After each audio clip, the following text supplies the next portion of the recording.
లాస్ట్‌కి మనకి రెస్టారెంట్‌లో కూడా అడుక్కు తినే పరిస్థితి అయితే వచ్చేసింది.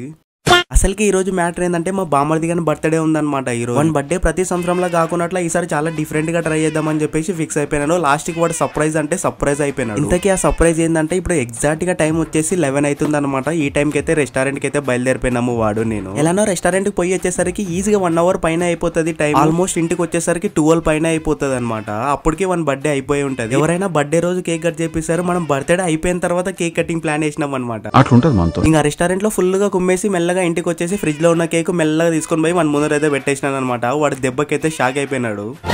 ఇలా బర్త్డే సెలబ్రేట్ చేస్తానని వాడు అసలు ఎక్స్పెక్ట్ చేయలేదంటే ఎవరైనా బర్త్డే రోజు సెలబ్రేట్ చేస్తారు, నువ్వేమో బర్త్డే అయిపోయిన తర్వాత కేక్ కటింగ్ చేస్తున్నావు అని అంటున్నాడు. అగ్గిపెట్ట ఒక్కసారి అంటే ఒక్కసారి కూడా వెలగలేదు నా చేతిలో. బర్త్డే బాయ్ ఇట్లా అంటించినట్టు లేదు, ఒక్కసారికి దెబ్బకి వెలిగిపోయింది అనమాట. ఇలాంటి బర్త్డే ఎవరైనా మీ ఫ్రెండ్స్ పైన చేయాలనుకుంటే ఖచ్చితంగా చేయాలండి. చాలా డిఫరెంట్ ఎక్స్పీరియన్స్ అయితే ఉంటది అనమాట. ఈ వీడియో మీకు నచ్చినట్లయితే లైక్ చేసి మన ఛానల్ సబ్స్క్రైబ్ చేసుకొని ఫాలో కూడా చేసేయండి.